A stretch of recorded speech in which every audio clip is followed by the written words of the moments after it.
Good morning, DAX. It's a pleasure to be on stage again this year. Last year was great, and hopefully this year we can deliver some more content for you.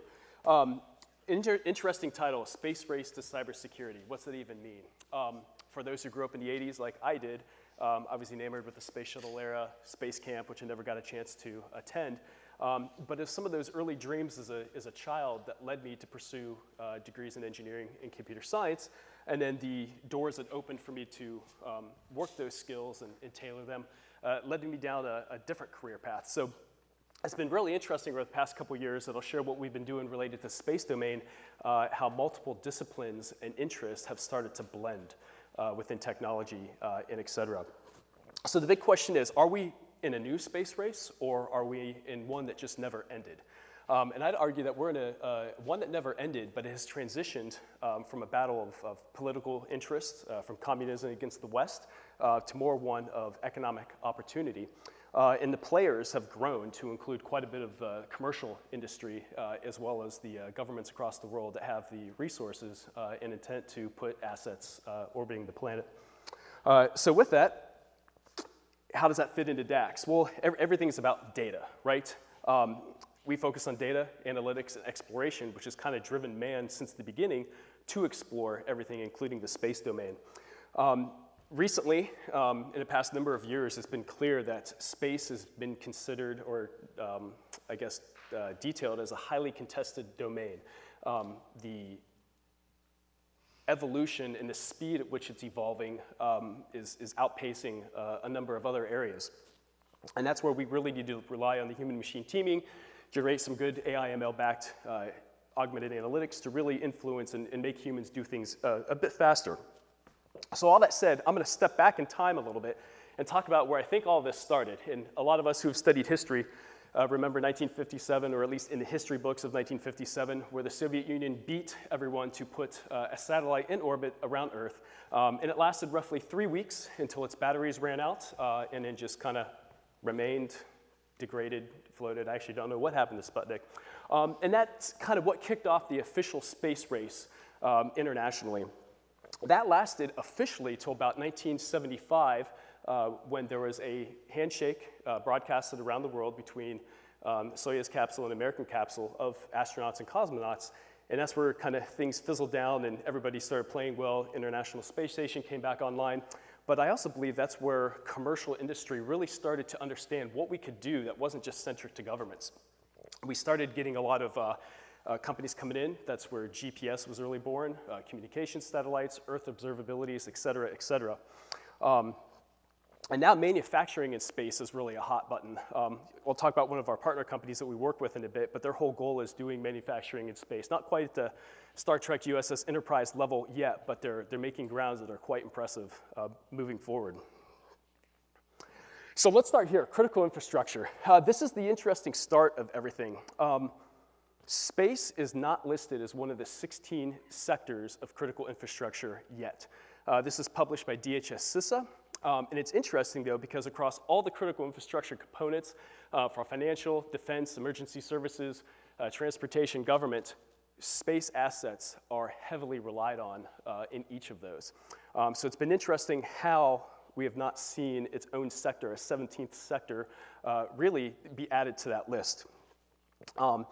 For a lot of the shared services, the companies that have satellites up there that say do imaging or something, it's a very high cost per minute in lost revenue if something were to occur from either a cyber incident or if something that otherwise degraded that satellite's ability to do its job for the period of years that it's supposed to be in orbit. And so there's really high value put into making sure that these assets stay online for as long as they can be in service. So let's start here. So hacking satellites, not a new concept, surprisingly. I had a bit of a light bulb moment last year. I was attending the National Cyber Summit down in Huntsville, and I went to one of the offshoot speaker sections away from the main stage, and there was a gentleman talking about the history of hacking satellites. And it was interesting that when I was looking through the details of that, a lot of the governments, a lot of the owners of these satellites don't openly admit to any real incident happening. There's just data and then kind of quietness. Well, Recently, there's been some interesting articles published by a number of outlets, Forbes to be one of them, that are starting to get some of the information that, hey, some of this stuff has been confirmed, that satellites dating back into the 90s and even earlier had some unexplainable incidents that they're now pointing back to, hey, these were attacked in some way or fashion. Talk first a little about an interesting concept between reversible and non-reversible effects when it comes to satellite infrastructure in the various orbits.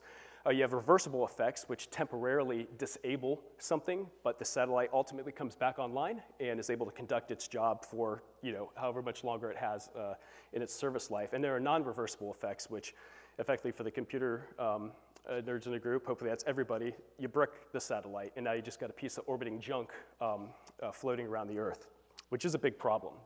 So I'll first talk about some interesting things here. The Space Treaty of 1967. This has been ratified and signed by over 100 countries. And what that states is that those countries will not put any weapons of mass destruction in orbit around Earth or on the moon.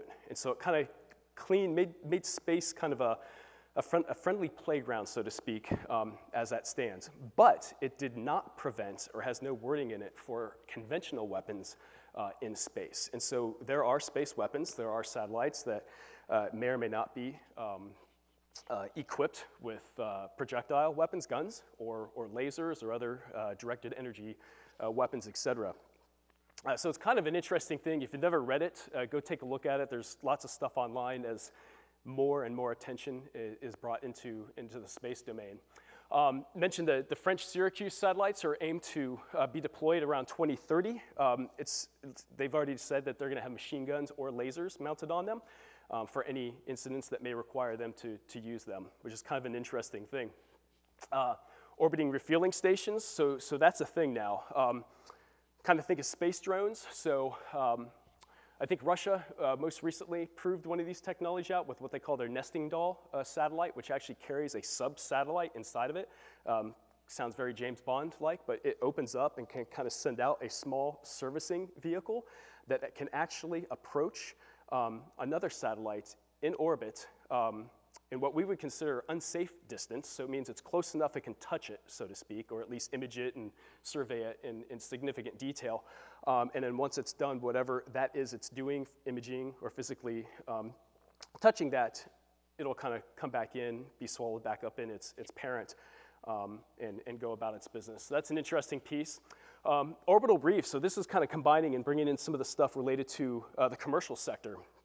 So that company, or that project rather, is a joint Sierra Space and like any other company right now, but they're putting in mixed use satellite hubs, labs, so to speak, kind of like a WeWork in space, to best describe it.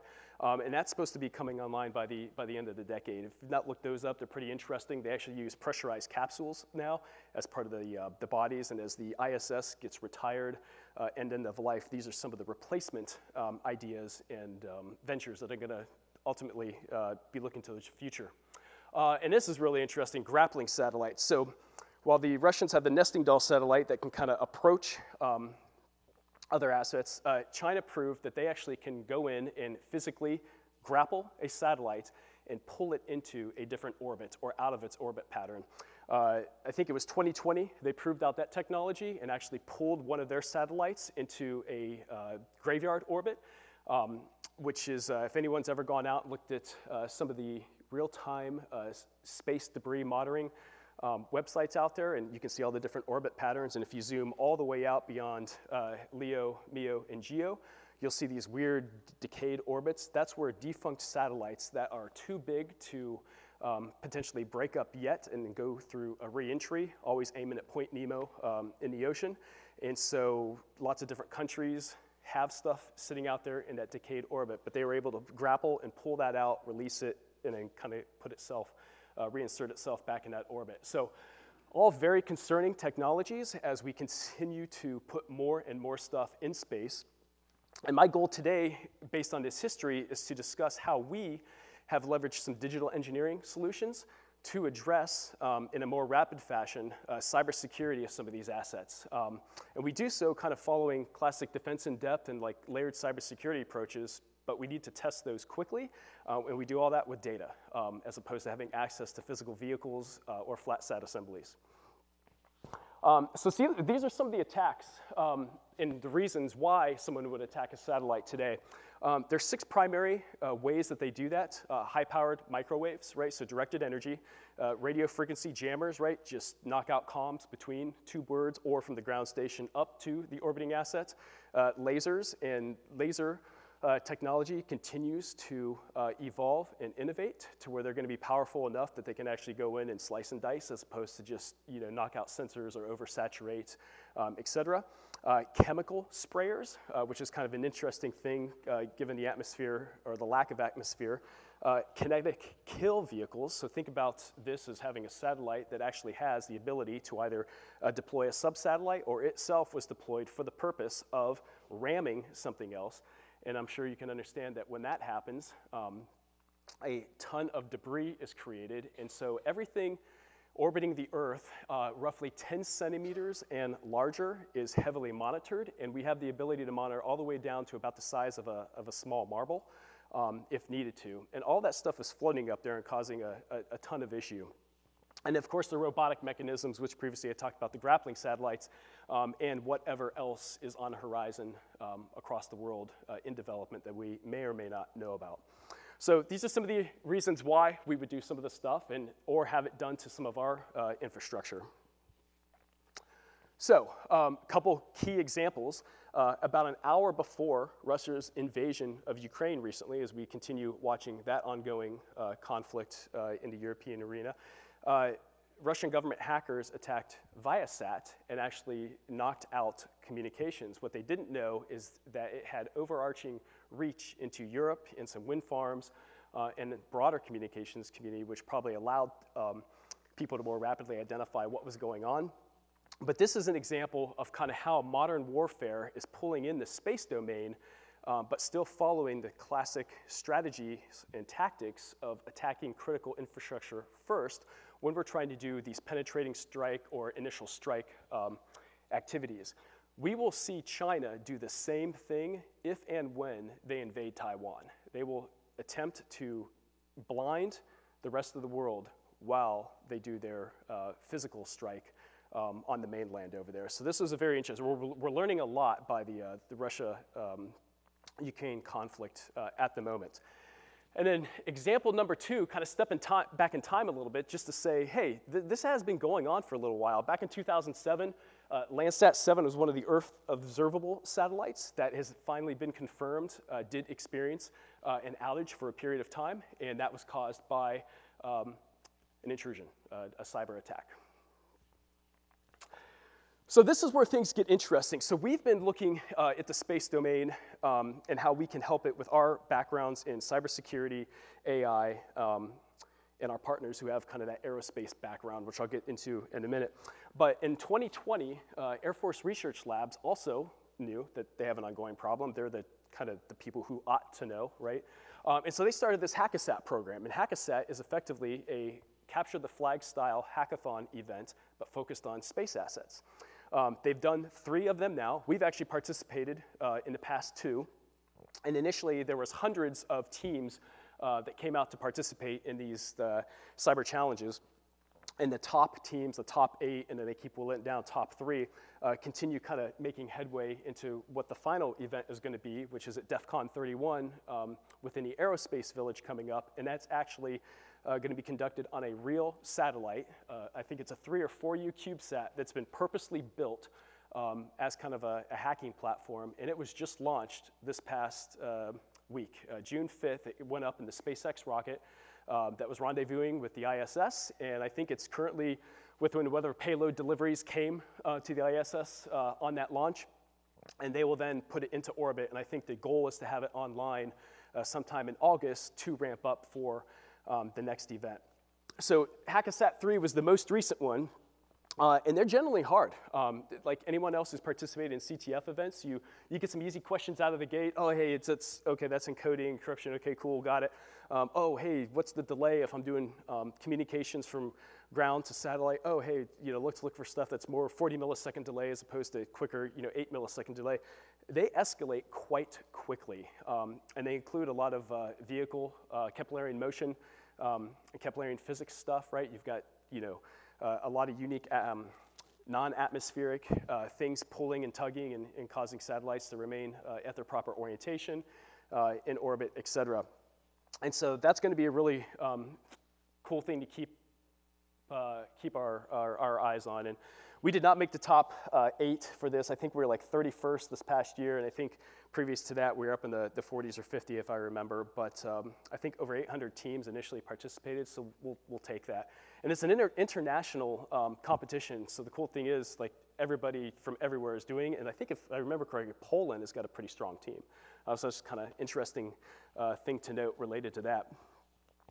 So let's talk about space junk. I mentioned it earlier. You can go out, you can look at the number of orbiting assets, both still in operation, in use, as well as stuff that is not. I recommend you go and look at it. It's kind of eye-opening, especially when I talk about who has the most orbiting assets right now, based on government-wise or country-wise. So the United States leads with just roughly under 3,000 pieces of orbiting assets, and I do believe that's in operation, in use assets. The Society for Concerned Scientists, I think, are tracking, and this number continues to go up rapidly. Somewhere around 6,000 individual pieces are orbiting Earth, so it's already quite cluttered up there, but space is big, but there's kind of a break-even point.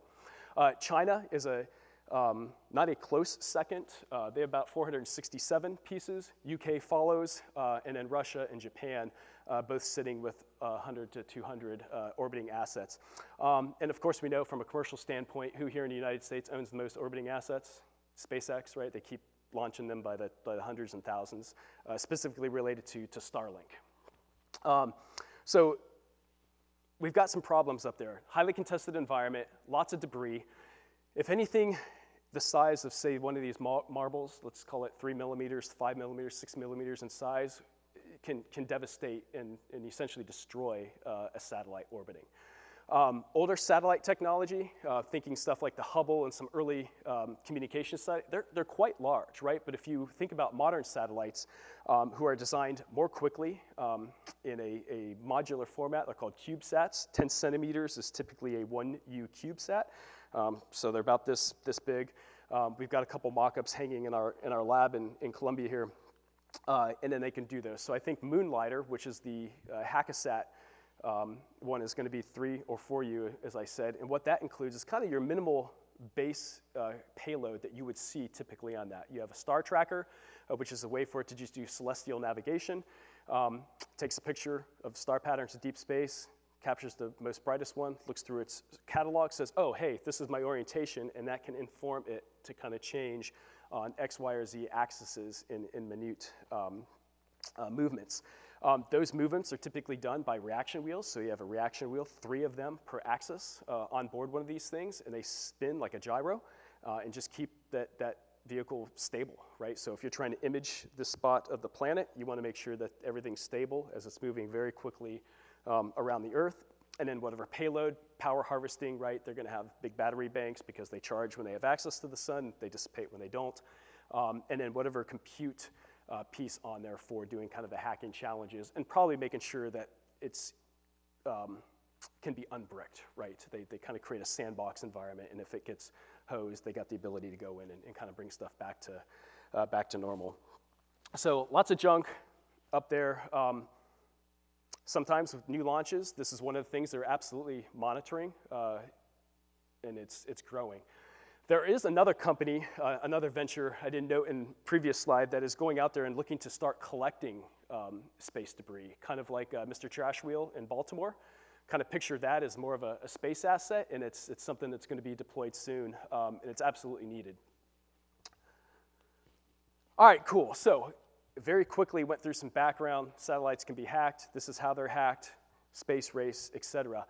What was our challenge? So 2 years ago, we wanted to leverage our cybersecurity skills on our data science skills and focus them on the space domain. We saw the problem. I attended a number of US Space Force events. Most recently in May, I was out in Silicon Valley, and they hosted Space Systems Command at Microsoft. It was actually an incredibly eye-opening event. I always joke that if I give this presentation next week, the evolution and speed and pace at which information is changing and being released, it would be different. So that said, we had a challenge, and we were recently acquired by a private equity company 2 years ago. So within that portfolio, we had a sibling company, or actually a whole list of sibling companies, and one of them was named Redwire Space. Redwire is trying to revolutionize and evolutionize manufacturing in space, and they're doing some quite cool stuff. I recommend looking them up. But what they had was something that we could use. So we wanted to rapidly address what we were doing, but we didn't have access to satellites, and we didn't have access to a flat sat, which is simply the laboratory version of a satellite that you put still in a clean room, but it's kind of all unfolded out as opposed in the cube format. So what did we do? Well, we got together with them, and they created SpaceCREST. SpaceCREST is Space Cyber Resiliency through Evaluation and Security Testing, right? We love our acronyms. And what that allowed us to do is access their very high fidelity Acorn system. Acorn is a RDT&E, or digital engineering platform, that allows us to model space assets all the way down to the component level, all the way down to, say, one of those star trackers, or reaction wheels, or steering rods, et cetera. It sits in about a ruggedized half rack in our lab, and then we've got some accompanying equipment in our lab closet. And it generates upwards of 650 individual data points, talking about the vehicle orientation, the telemetry, the comms, for each virtualized model, and we can do so on entire constellations. So we can simulate an entire constellation of satellites to understand how their inter-satellite communications are going, as well as their ground-to-satellite communications and everything in between. So this made our data science teams very happy. So as we started kind of investigating more in doing that, and here's some of the pieces related to what it looks like. That's an old picture of a flat sat, et cetera. But it allows us to very quickly test the efficacy of a layered cybersecurity approach to satellite platforms based on the threats we know today, right? We're all responding to what we know today, and we're trying to plan for what we don't know tomorrow. What are the new threats? Are they physical? Are they cyber? What do we need to secure up, et cetera? So we do all of this here from mission training and rehearsal, analysis, fingerprinting. You can see up there where we've got the skull and crossbones, or any of the different segments that we can analyze and do quick anomaly detection. And the cool thing with this modern sim environment is that we're able to run it simulations in faster than real time, and based on the number of licenses we have attached for any of the virtualization piece, we can do a number of simulations in parallel. So very quickly, it allows us to, in a more cost-effective way, to identify, validate, test, prototype potential technologies that then can be transitioned quickly to current on-orbit or future not quite launched assets. And that's something that they don't have access to today. I didn't note it earlier, but satellites, things orbiting Earth going back to 1957, cybersecurity wasn't a term, right? And it's fairly a recent term in that of the past 20 years. People thought that satellites are too far away, moving too quickly, so we didn't have any issues. And initially, that probably was accurate. So they didn't need to spend the time and the money to integrate or be worried about those potential threat vectors. That's all changed. And so we still have a number of on-orbit, heavily used, heavily relied on assets that cybersecurity just isn't a part of the ecosystem. And so now we're trying to band-aid them sufficiently through their end of life and to make sure that the next generation of capabilities and replacements have it baked in from the start. And doing so with model-based system engineering, digital engineering tools is going to accelerate that and allow us to do it a little cheaper. So some of the cool features based on what we can do that allow it to be very quick from a kind of a data exploration, data science standpoint is we've got these bridge APIs. People are also familiar with a synonym term called data connectors, right? It allows us to potentially take real-world hardware-in-loop or software-in-loop capabilities and plug them into the simulation. So let's say, I'll go back and pick on that star tracker. since it's the one we know best, and I'll tell you why here in a minute. We have a physical scar tracker sitting in our lab in a little mock-up, and we've got it under a hood because they're calibrated for dark, and we can, a little HD screen in front of it, actually. That's it right here, the Starfield simulator. And so we can put different star maps in front of it and then tap into the information feeding back into what would be the satellite bus and figure out, hey, is this telling us what to do or not? So the cool thing is we can take any hardware in the loop and plug in with those bridge APIs.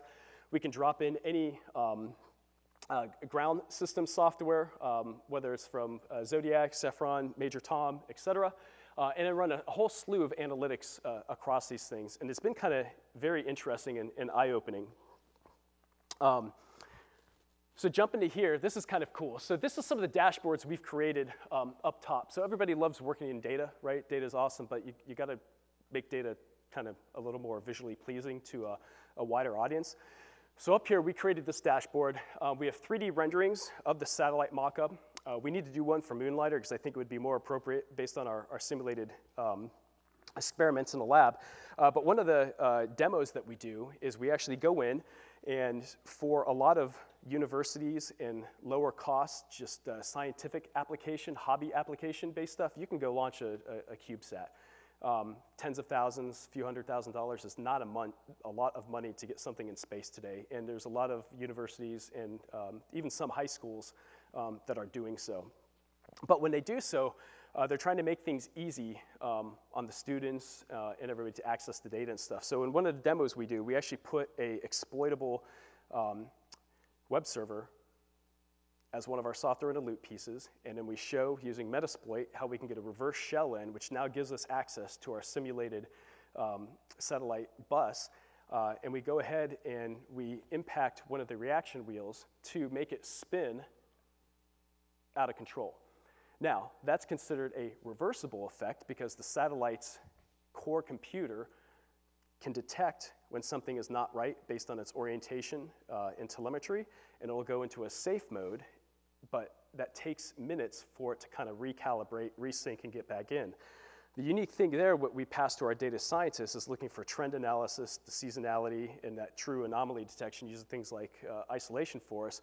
And what they're able to go out is, if I'm an attacker and I'm trying to degrade, disrupt, or manipulate your satellite, I may not want to do something that's so obvious. But as it goes over this spot of Earth, and it's Earth observable, it's an imaging satellite, SAR, whatever, and I just make it slightly disrupt so it doesn't get a good picture of that one location each time, but it kind of figures itself out and kind of still remains in operation. Over time, I'm going to want to know what that trend is, and now I'm going to be alerted to, hey, something weird happens every time this is going on. What is it? Is there something wrong? Is there a bug in our software? Or have we received an intrusion and somebody's in there kind of controlling, or have they left something behind to kind of control that?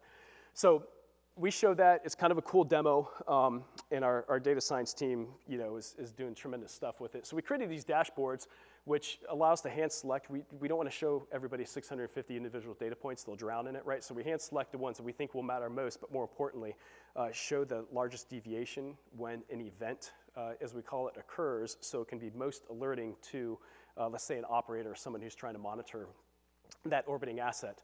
So that's kind of a cool deal. And please, yell out questions anytime. We don't have to keep them till the end. So this effectively, to use kind of appropriate industry jargon, becomes a digital twin. When you have such a high fidelity modern sim environment that can create all components and subcomponents of an orbiting asset, you get a digital twin. And digital twins are very heavily relied on. And so the big thing is now we can have this simulated digital twin on Earth monitoring. We got the orbiting asset with some latency in communications just based on physics, but it allows us to very quickly now send all commands that need to go to the physical satellite to the digital twin, and you can very quickly measure where the deviation, if any, starts to exist. So it's an early detection and early warning things. Digital twins are not a new term. They've been used for quite a few years here.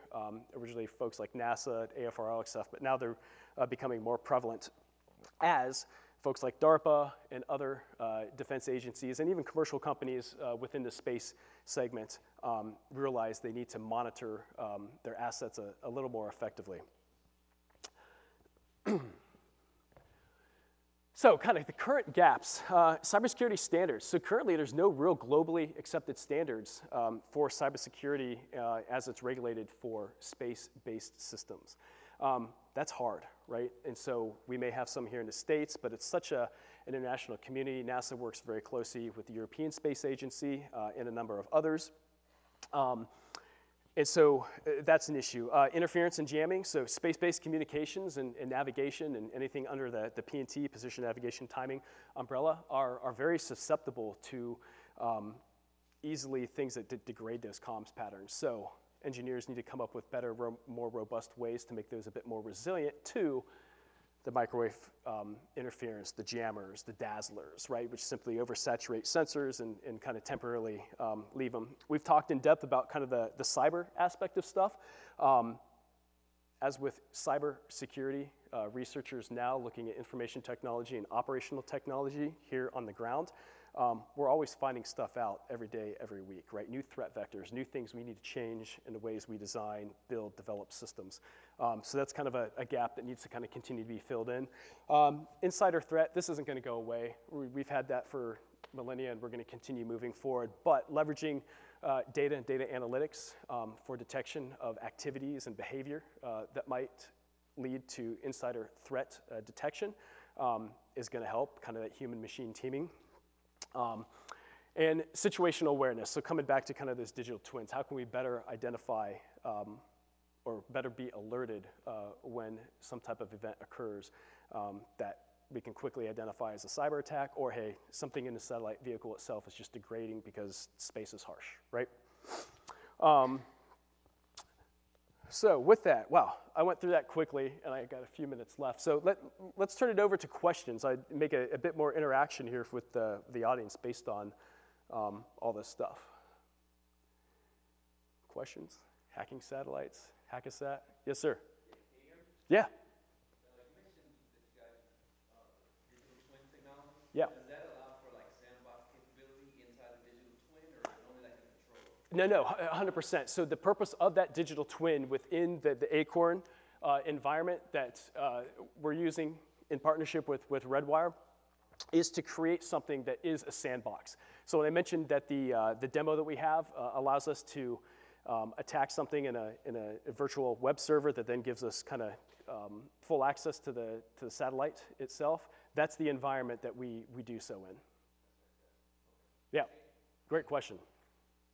Yes, sir. Can you estimate, so I'm aware that a lot of countries are developing a lot of technology to infiltrate other countries' satellites. Yes. Kind of Stuxnet-ish.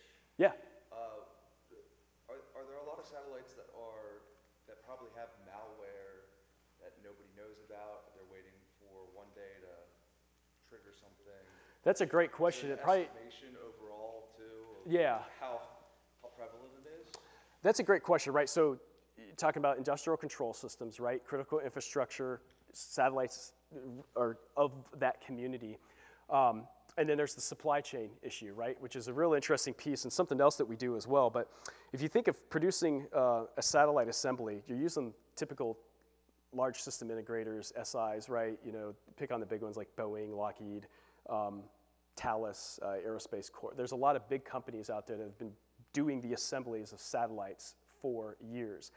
But they don't build everything in-house, right? They're the integrator. They may build the assembly, the cube and the chassis to put it in, but they're buying components from across the world to do whatever job they need to, from the reaction wheels to the comms package to the et cetera.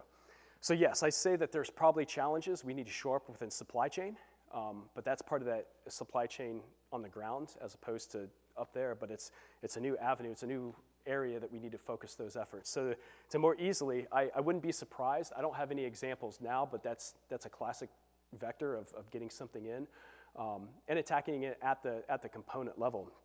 So we've taken apart and done classic VR, both hardware and software, of some of the space qualified components.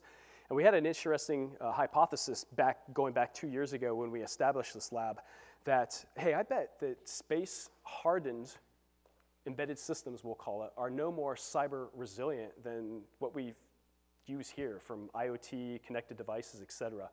And our findings proved that was enormously true. I think the same can be said with the automotive community as well, and anybody else creating small, very purpose-built modules that get integrated to a larger system. Everyone's trying to get their product to market quickest because that gives them the largest sales avenue and market share, right, for their total addressable market stuff. And so they leave some tech debt within their stuff. So does that help answer? Yeah, great question. Yes, sir. Thank you for your talk.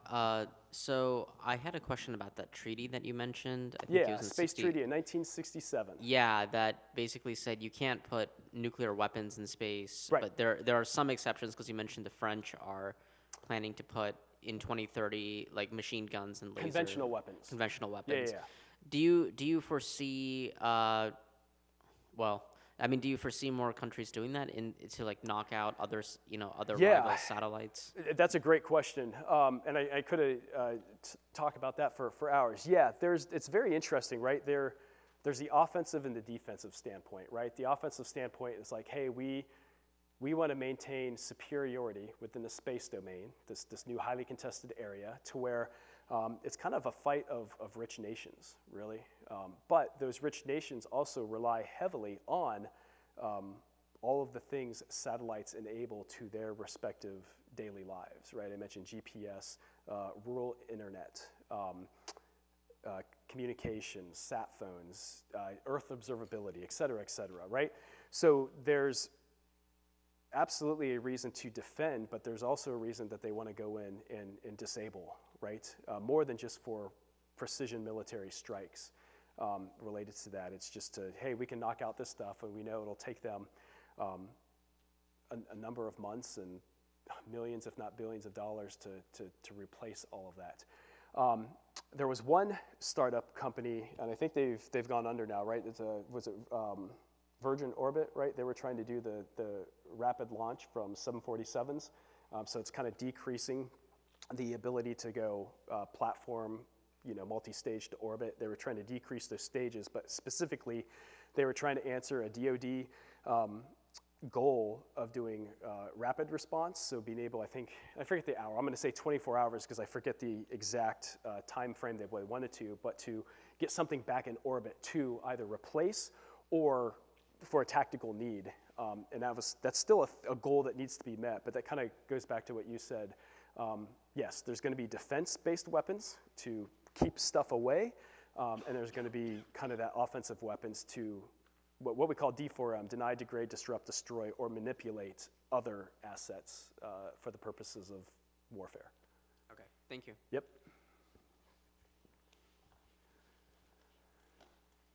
Thank you for your talk. I believe that at one of the final slides, you call for some standards in cybersecurity. Yeah. Can you speak to some of the standards that you're pushing?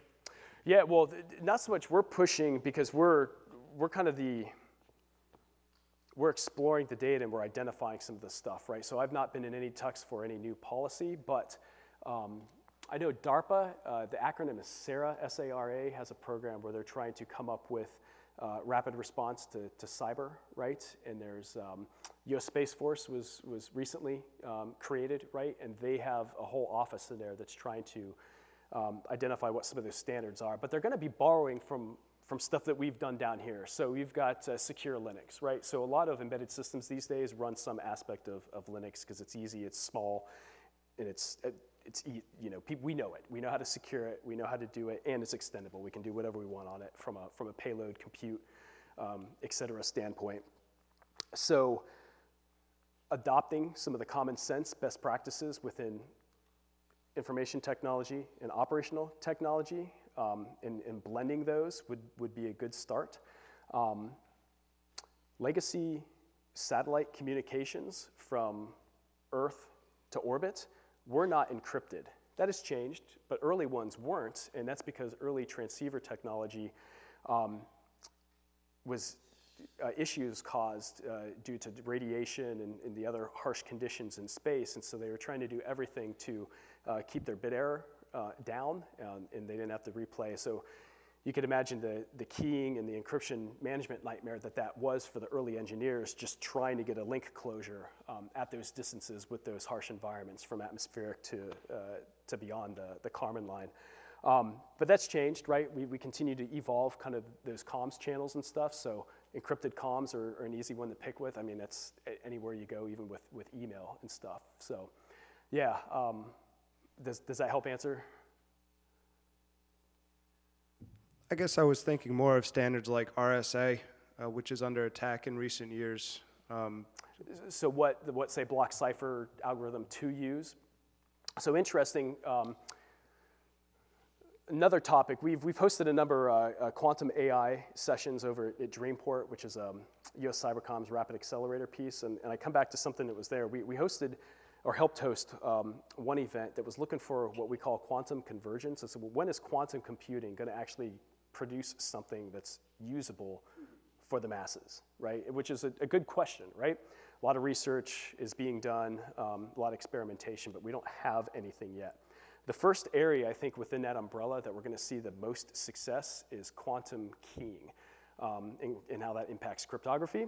And what that's going to do is it's going to allow us to quantum-proof data, meaning there's data that's already been stolen going back a number of years, and those folks who have stole it, whether they're doing it for ransom or they're another nation-state actor, are going to sit on it until quantum convergence provides them the ability to break that encryption. So I think from a communications standpoint, satellites, the big thing now is creating optical mesh networks up there. There's a lot of research going on from satellite to satellite to do faster, higher bandwidth comms between them. And then, of course, you can see the benefits of that for satellites sitting in MEO and GEO.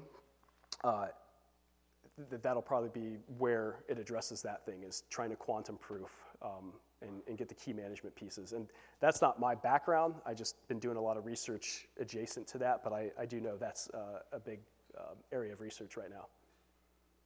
Thank you. Hi, thanks for the talk. About these digital twins and the satellites that are being sort of simulated or replicated. So one of a big sort of security advantage that older satellites have is they don't have any computers on them. Right. It's just electronics, so there's nothing to hack.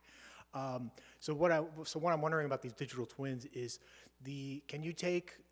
I'm guessing that by default these digital twins have the same state as the satellites did when they were first launched. The known good like state. A fresh install of an operating system or something Yes. like that.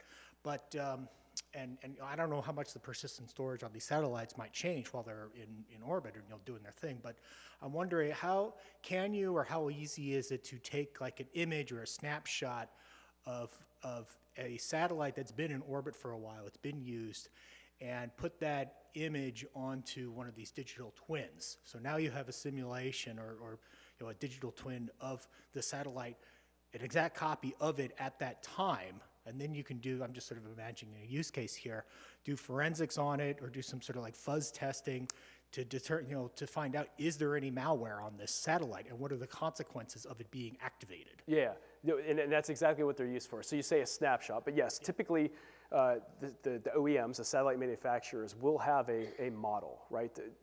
For the more modern ones, which modern 80s, 70s, 80s, like that was evolutionary, right? So they'll have a model. The challenge is typically those vendors, they'll hold that football close to the chest, right? So they'll be the ones that want to make sure, because no one wants to say, hey, yeah, we delivered this thing to NASA and it's got a 30-year lifespan and we're at year 20 and oh crap, there's these exploitable vulnerabilities. And by the way, these weren't developed with reconfiguration, so we can't touch them yet, right? Until at which point we can service them, right? Yeah, making this public is just inviting 0 days. Yeah, but with that said, so I can't imagine any malware is on them, right? But there's potentially exploitable vulnerabilities that could help the delivery of said malware, or just an exploit, something that goes and provides either a reversible or an irreversible effect. And, you can either brick it or just degrade it or something like that. But that's a big concern. And there's tons of those vehicles orbiting today that have some age on them that probably fall into that category. So we're not the only ones doing digital twins. There's a couple other companies out there that I'm aware of and some startups and stuff. And I think the goal is the same, and to do just as you said, give us the engineering information sufficient for us to create a high fidelity model that we then can run some of these scenarios that we know about, or conduct classic VR on those components if we can identify them from a supply chain standpoint. Yeah. Cool. Thank you. Yeah. Yes, sir. I have a question, you may have heard, but this has been reported in the news that ever since Starlink was deployed in this US war, the Russians have been using different types of attacks to bring it down. Can you talk about some of those specific attacks? Yeah, I have been tracking that closely, just what's been published in news articles, et cetera, but that's absolutely right. I think if we remember the first couple weeks of Russia's invasion, didn't Starlink, they were able to reconfigure it, right, because it's a modern assembly, to counter an attack that was happening in real time on it. And me being in the cyber community thought that was awesome. That was as cool reading that as it was, I think, several years ago when there was a denial of service attack against AWS infrastructure, and it just outscaled it, right? I was like, oh yeah, that's cool, right? It's kind of the SR-71 mindset. If they get fired upon, you just accelerate, right? So it won't catch you. But yeah, I can't speak any more than what I read in the news, but I did find that to be very cool. And Starlink's interesting. It's kind of up for a topic of other discussion. They're putting so many CubeSats in orbit, it's kind of silly. I mean, thousands, right? So it'd be interesting to watch, but it's satisfying a clear market need, right? Yeah, great question. So what is the most common way to react when a satellite is already being attacked? Is it relaunching a new one or just try to fix it? Well, so if it's a reversible attack, typically the satellite, effectively the ECU, right, within that satellite body will go into a safe mode, and a safe mode brings everything back to a known good state, both in orientation, telemetry, and kind of what its job is in orbit. So the computer modern ones, and this goes back a number of years, that'll be the first likely reaction. The more intelligent ones, as we infuse it with kind of some edge compute, onboard ability to kind of respond rapidly to precise cyber attacks, we shall see, right? Now, if it's an irreversible attack, yeah, that's where I think this rapid launch mindset for something that's considered high priority when DoD is to get something launched back up there as quick as possible to replace physically. And then depending on what that irreversible attack was, did it create debris? Did it just create a single piece of space junk that now needs to be pulled out to the graveyard orbit? Or do we need to let it degrade and re-enter Earth at the right spot so it can kind of burn up mostly or fall to the ocean? All that's in there. I would like to see more evolution in kind of the recapture of stuff, just because there's so much junk just orbiting up there. So yeah, good question. And I also note too, the lifespan of satellites has drastically changed, right? So we're talking CubeSats, 3 to 5 years, and they're kind of designed to re-enter and burn up. They're so small now that we're not going to get large debris fields, not like the recent re-entry, which I think the thing was the size of a large truck or something like that. Now, I'm sure larger assemblies are still going to go into orbit for very specific purposes, but CubeSats are by and far the majority of the thousands that are orbiting. So they're real small. Yep. Ladies and gentlemen, Zach Casper. Cool, thanks. Yeah.